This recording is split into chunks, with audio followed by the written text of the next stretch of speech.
Lok Sabha election 2024 के नतीजों के बाद ही से मुल्क की कई रियासतों में जिस तरह के हालात हुए हैं, जिस तरह के हालात बनाए जा रहे हैं और जिस तरह के हालात ख़राब करने की कोशिशें हो रही है, उसने इस मुल्क के करोड़ों लोगों को परेशान कर रखा है। आप लोकसभा इलेक्शन के नतीजों के बाद से ये देख रहे होंगे कि मुल्क की कई बड़ी रियासतों में मुसलमान निशाने पर है। कभी मॉब लिंचिंग के जरिए, कभी जात पात की और मस्जिद और दरगाह की राजनीति के जरिए, तो कभी नाम तब्दीलियों का बहाना बनाकर इस समाज को परेशान करने की और उसे इस मुल्क का दूसरा शहरी बनाने की साजिशों पर शायद अमल हो रहा है। खैर, पूरे मुल्क के हालात से तो मुल्क के अवाम अच्छी तरह से वाकिफ़ है, लेकिन इस वक्त महाराष्ट्र में चूँकि आने वाले 2-2.5 महीनों बाद असेंबली इलेक्शन होने हैं, लिहाजा ऐसा महसूस हो रहा है और कई बड़ी सियासी पार्टियों के नेता भी इस बात को बार बार कह रहे हैं कि यानी इस रियासत महाराष्ट्र में असेंबली इलेक्शन से पहले माहौल ख़राब करने की साजिश शुरू हो चुकी है। नाज़रीन, ये हम नहीं कह रहे हैं, बल्कि इस मुल्क की सियासत में अपना एक अलग दबदबा रखने वाली वो सियासी शख्सियत एनसीपी प्रमुख शरद पवार, जिन्होंने गुज़िश्ता दिन मुंबई में एक इजलास से खिताब करते हुए इस बात का खदशा जाहिर किया है कि महाराष्ट्र में होने वाले असेंबली इलेक्शन से पहले महाराष्ट्र को मणिपुर बनाने की साजिश हो सकती है। नाज़रीन, शरद पवार के इस बयान को पूरे मुल्क के अवाम ने पूरी संजीदगी से लिया है। वहीं शिवसेना उद्धव ठाकरे के तर्जुमान और रुकन पार्लियामेंट संजय राउत ने भी शरद पवार के इस बयान की खुलकर तायीद की है।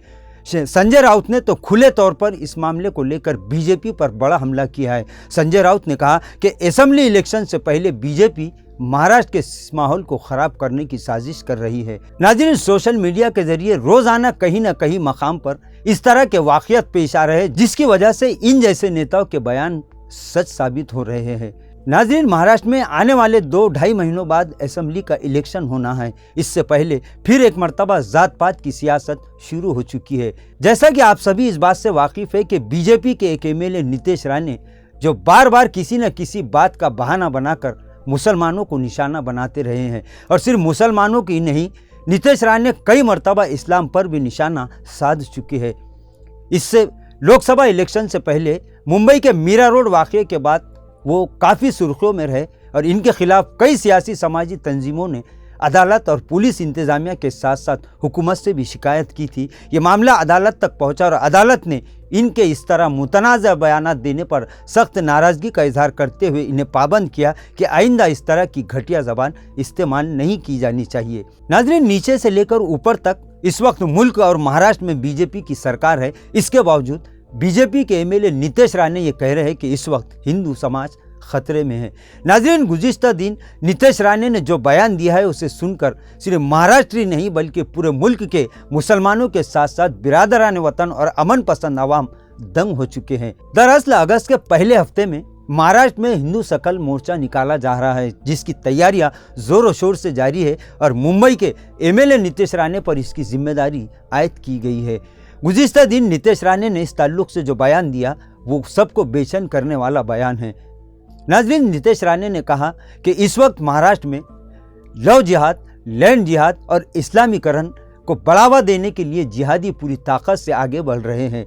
नाज़रीन, शरद पवार, संजय राउत और दीगर कई सियासी नेताओं ने इस बात का पहले ही खदशा जाहिर किया है कि असेंबली इलेक्शन से पहले महाराष्ट्र के माहौल को ख़राब करने की साजिश हो सकती है और इसके लिए सबसे बड़ा टारगेट मुसलमान बनाए जा रहे हैं। नाज़रीन, कभी मस्जिद और मंदिर के नाम पर, कभी जात पात की सियासत का बहाना बनाकर और कभी लैंड जिहाद और लव जिहाद का बहाना और बतंगड़ बनाकर मुसलमानों को निशाना बनाने की साजिश है। वैसे तो गुज़िश्ता कई सालों से हो रही है, लेकिन अगर लोकसभा इलेक्शन के नतीजों के बाद की बात की जाए तो अब तक तकरीबन पूरे मुल्क में ऐसे 10 हमले हो चुके हैं जिसमें बेगुनाह मुसलमानों को मॉब लिंचिंग के जरिए मौत की घाट उतार दिया गया और अब महाराष्ट्र के हालात को ख़राब करने की साजिशें हो रही है।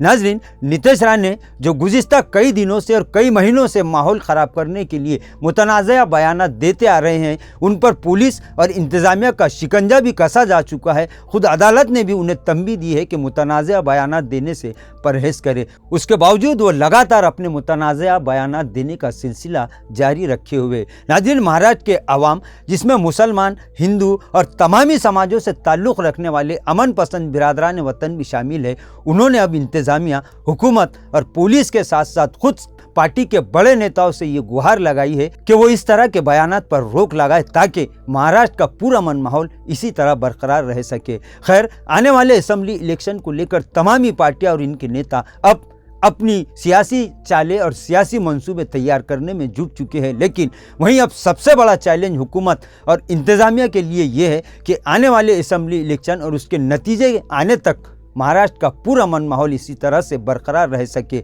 और तमामी आवाम से भी, महाराष्ट्र के करोड़ों आवाम से हम ABN महाराष्ट्र के ज़रिए भी ये अपील कर रहे हैं कि सियासी चालें होती रहेंगी, सियासी नेता और सियासी जमातें हिंदू और मुस्लिम और तमामी फ़िरक़ों को बांटने की, तोड़ने की और उनमें दरार पैदा करने की हर मुमकिन कोशिश करेंगे, लेकिन हमारी ये जिम्मेदारी है कि हम इस मुल्क और इस रियासत महाराष्ट्र की गंगा जमनी तहजीब को कभी भी अपने हाथों से ना छूटने दें, क्योंकि सियासी ताकतें, सियासी जमातें और सियासी नेता अपने मफादात के लिए किसी भी हद तक जा सकते हैं, लेकिन हमारा ये अव्वलीन और दीनी, मिल्ली और मजहबी फरीज़ा है और हर समाज भी यही तालीम देता है कि आपस में एक दूसरे से मोहब्बत और इख़्वत के साथ रहे। इलेक्शन आते और जाते रहेंगे। नाजरीन, आने वाले असेंबली इलेक्शन तक इन सियासी पार्टियों के अगर तमाम मंसूबों को नाकाम करना है तो फिर मिलजुल कर हमें ऐसी फ़िरका परस्त और नफ़रत की सियासत का मुकाबला डट कर करना होगा। नाजरीन, आज के लिए बस इतना ही। कल फिर मुलाकात होगी कुछ नई खबरों के साथ। तब तक के लिए हमें इजाज़त दीजिए। अल्लाह हाफिज़।